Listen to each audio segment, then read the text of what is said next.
Eder. Mac Pallister. Marco Poggi in Trentino c'era davvero.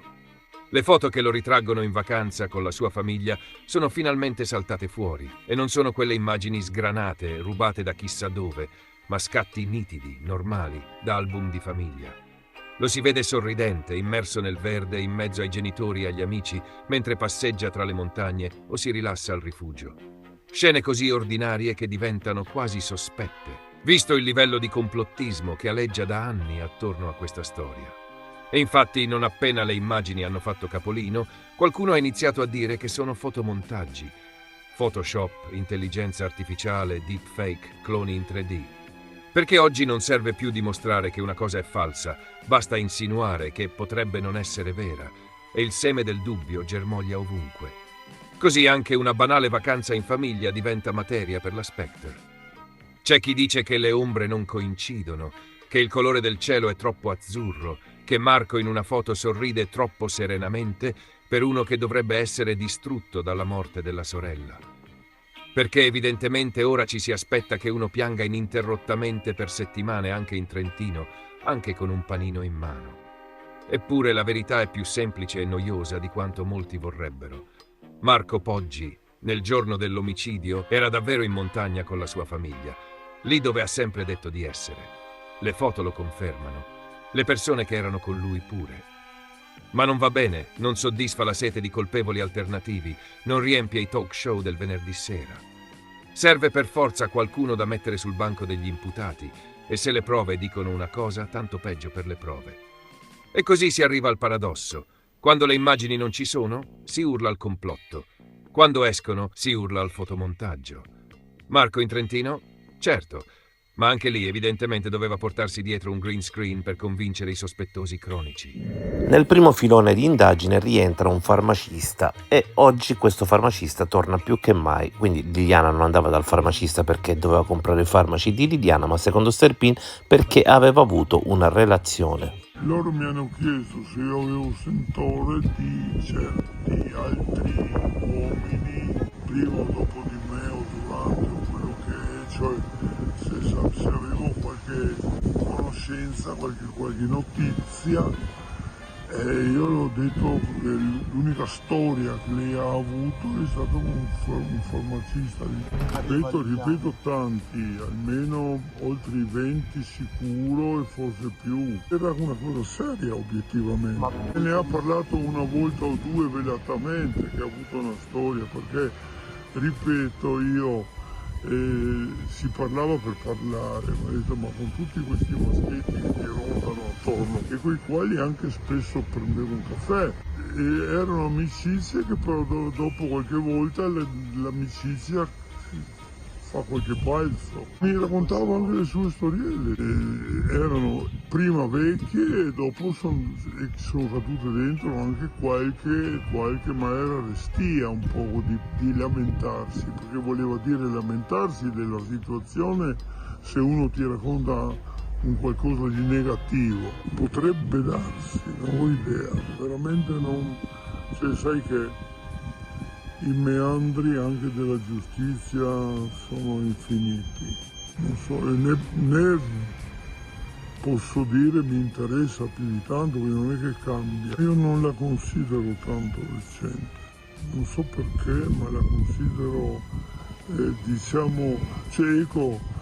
Non considero che la storia col farmacista abbia potuto in qualche maniera somigliare alla mia con lei, nei suoi confronti. Con lei non ci siamo persi di vista per più di 40 anni.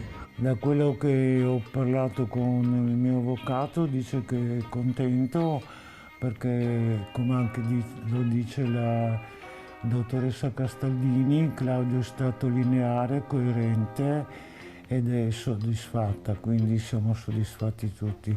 Non avevamo dubbi perché quello che probabilmente ha risposto, io non so cosa gli hanno chiesto, ma probabilmente è quello che lui ha sempre raccontato dal primo giorno.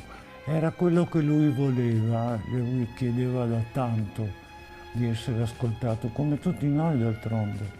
Qui ci sono più colpevoli, ormai è acclarato che Liliana è stata picchiata e poi soffocata e poi messo in scena il suicidio, quindi è logico pensare che ci siano più persone.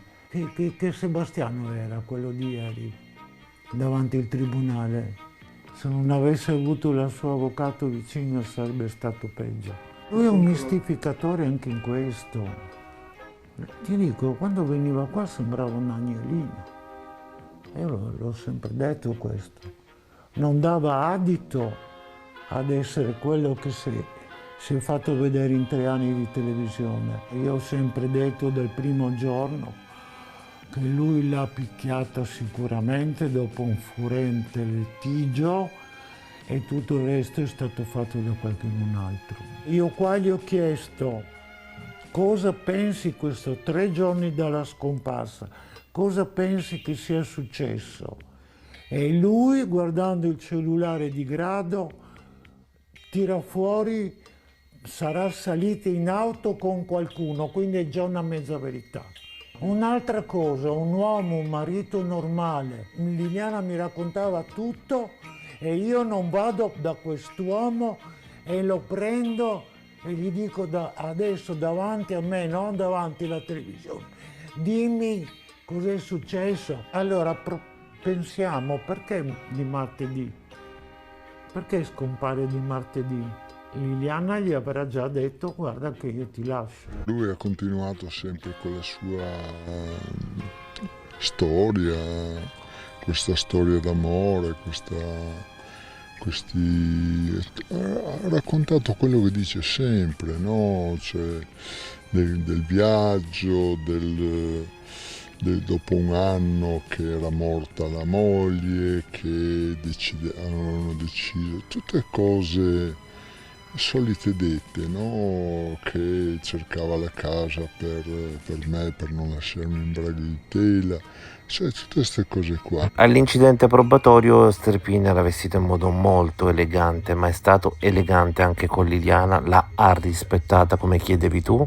Assolutamente no, assolutamente, cose che dice lui che non sono provate. Io non accetterò mai questa teoria che lui dice sempre, questa storia d'amore per me non esiste. Non è stato facile, assolutamente.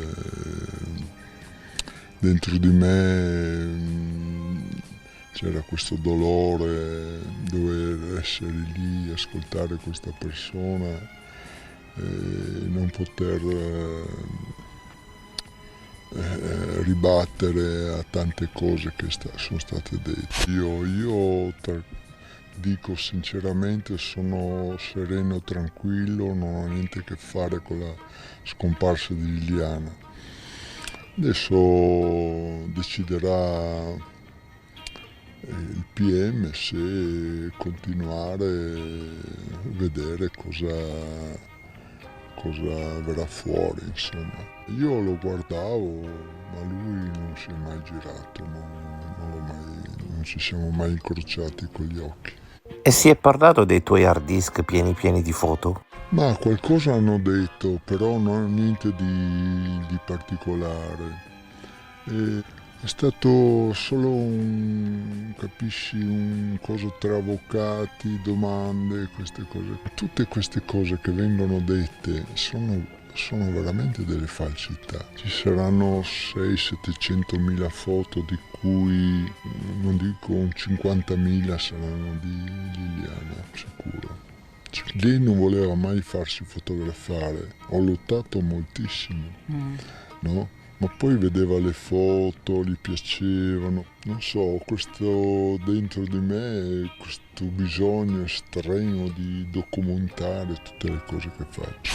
Diciamo, quelle foto che sono uscite adesso fanno parte dei primi tempi in cui io e Liliana andavamo la domenica, penso, a vedere questi raduni, facevano queste campestri, queste cose qua, c'erano i suoi amici, le sue amiche che correvano insieme per anni E andavamo lì la domenica mattina e lì c'era Sterpin che era presidente del marathon e quelle foto che ho fatto io, quelle due foto che sono vicine, sono assieme dietro al coso di marathon, gliel'ho fatte io perché lei, come mi diceva, era un suo caro amico, il presidente del marathon. E anche quelle dei tuffi di Capodanno io facevo, a parte che vi dico, non è che guardi le persone che fai il tuffi, fai quello, quell'altro, poi lì erano tutti amici di Liliana che conosceva, lì andavamo anche al rinfresco. Ehi, non dimenticare di iscriverti a questo canale.